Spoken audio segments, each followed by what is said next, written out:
Berikut adalah langkah yang perlu dilakukan oleh seorang trader untuk mencapai konsistensi di dalam trading. Bermula daripada belajar teknik trading, seterusnya mengenal pasti trading method yang hendak digunakan dan membentuk trading system serta trading plan. Kemudian diikuti dengan backtest atau simulator untuk mendapatkan statistik yang akan digunakan untuk membuat perancangan dan juga forecast. Dari trading plan yang dibentuk, trader perlu berlatih di demo account atau simulator sebelum melakukan live trade. Dari setiap live trade, perlu direkod keputusan trade tersebut di dalam journal.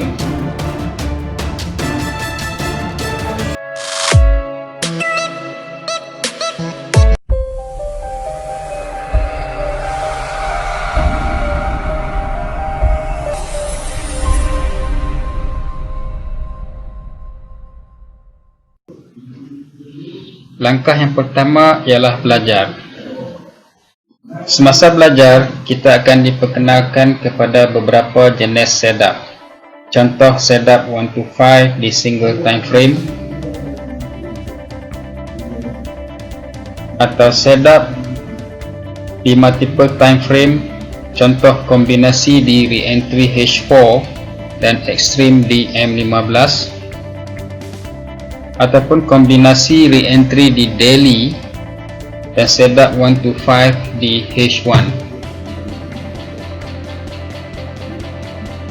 Apa yang perlu dilakukan adalah mengenal pasti setup yang hendak digunakan, sama ada kita hendak mengambil setup extreme, setup MHV, setup re-entry atau kombinasi 1, 2 dan 3 di atas.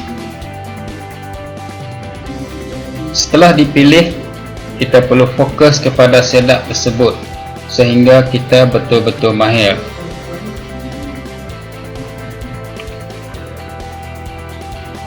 Semua ini dapat diperolehi dengan latihan yang berterusan dan strategi yang betul.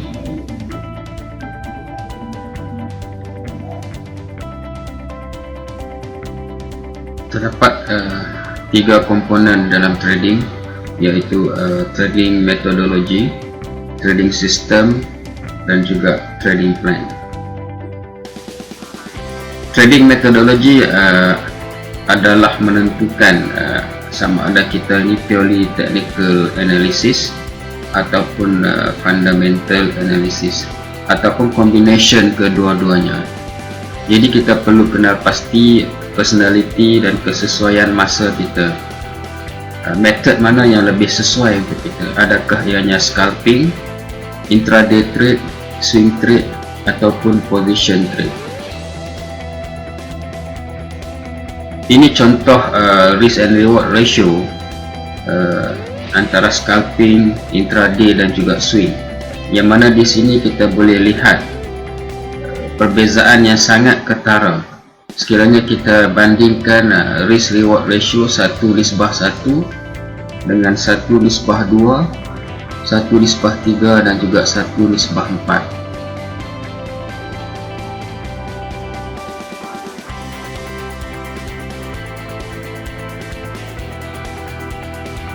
Dan ini pula adalah compounding versus non-compounding yang juga memberikan result yang sangat berbeza selepas satu tempoh lebih kurang dalam 32 bulan.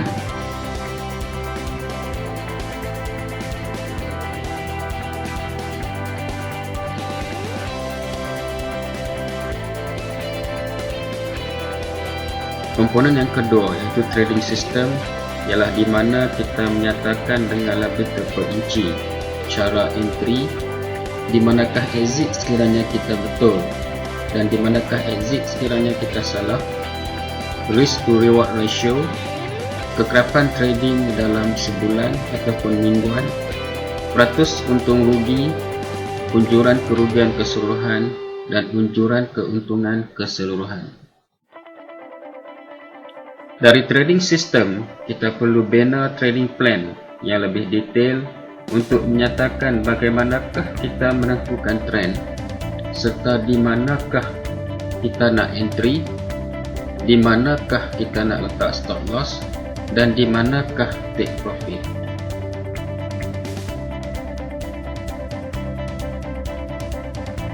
Selepas trading plan dibuat, kita perlu backtest trading plan tersebut untuk mendapatkan keputusannya. Backtest perlu dibuat untuk satu tempoh minimum 12 bulan, lebih panjang lebih elok. Semasa backtest kita perlu tandakan trend, tandakan di manakah entry, tandakan di manakah stop loss, dan tandakan di manakah take profit. Dan selepas satu tempoh, kita akan mendapat statistik. Daripada statistik tersebut, sebagai contoh 48 trade setahun, dan daripada 48 trade tersebut 75% adalah profit dan 25% adalah loss. Jadi kita boleh conclude bahawa sebulan kita ada lebih kurang dalam 4 trade.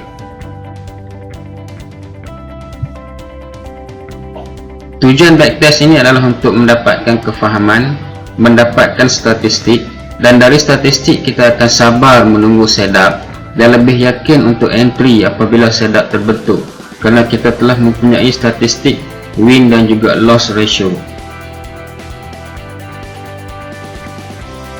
Backtest juga adalah untuk mendapatkan kefahaman dan statistik.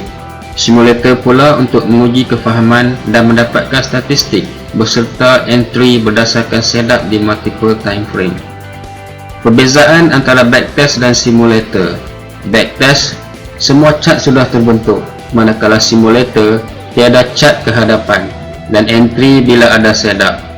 Kita perlu rekodkan keputusan bandingkan dengan backtest. Ini adalah cara-cara kita marking semasa kita nak buat backtest. Contohnya trend kita adalah mengikut MA50. So entry kita adalah apabila berlakunya ekstrim.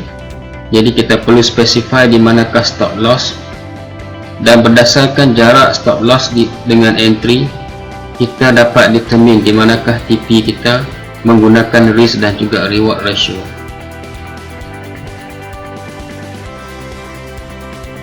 Setelah data dikumpulkan, kita dapat menyediakan statistik untuk setup berdasarkan kepada trading plan.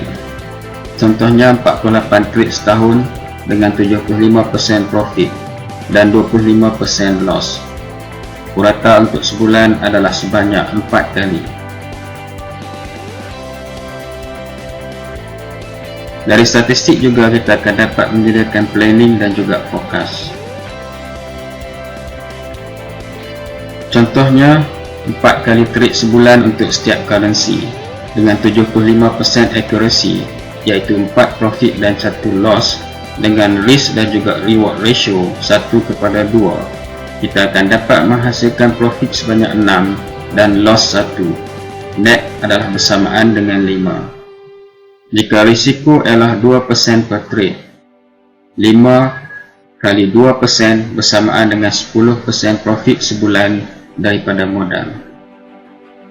Sekiranya modal adalah 1000 USD, 10% daripada 1000 adalah sebanyak 100 USD. Manakala untuk unjuran kerugian pula, risiko keseluruhan adalah sebanyak 16%, iaitu 2% per trade kali 4 kali trade sebulan kali 2 jenis currency. Ini adalah maksimum exposure yang kita ada dalam tempoh sebulan.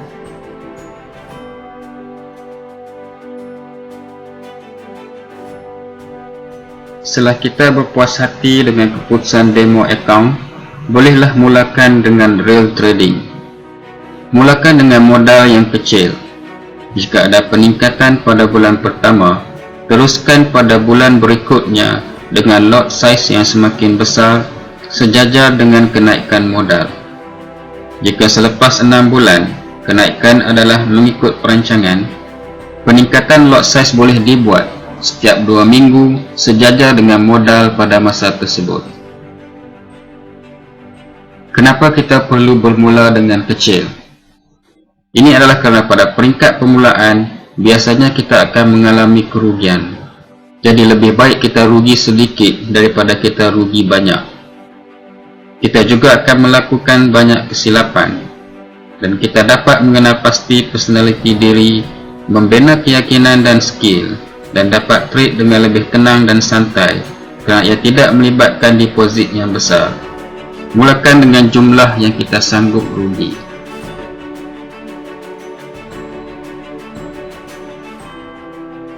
Setiap entry di dalam live trading perlu direkodkan.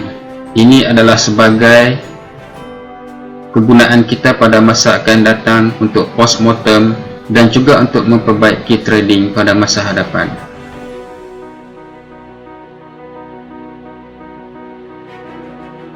Setelah kita mempunyai trading plan yang telah diperolehi keseluruhan statistik, sebaiknya mulakan dengan demo account.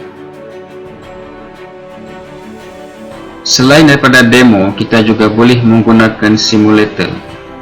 Kelebihan simulator adalah mempercepatkan proses kefahaman melalui latih 2D yang akan dapat menyingkatkan tempoh latihan. Kekurangan demo pula ialah proses menajamkan kefahaman agak lambat serta tempoh latihan yang lebih panjang. Kita perlu berdemo sekurang-kurangnya selama 3 bulan. Pastikan entry hanya mengikut setup sahaja.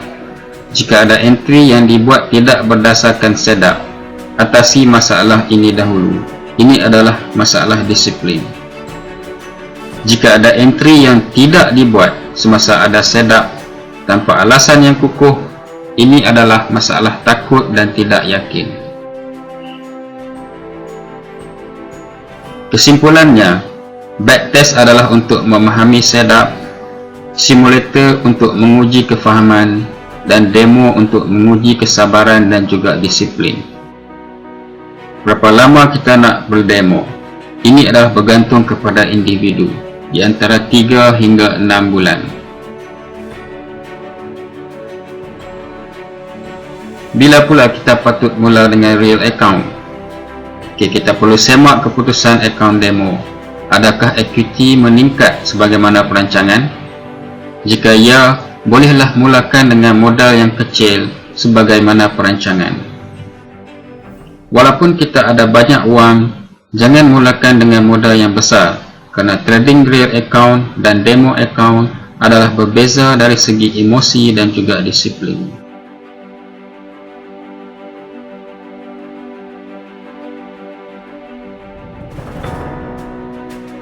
Penyediaan jurnal adalah satu langkah yang penting. Setiap kali selepas kita entry, kita perlu merekodkan setiap entry kita.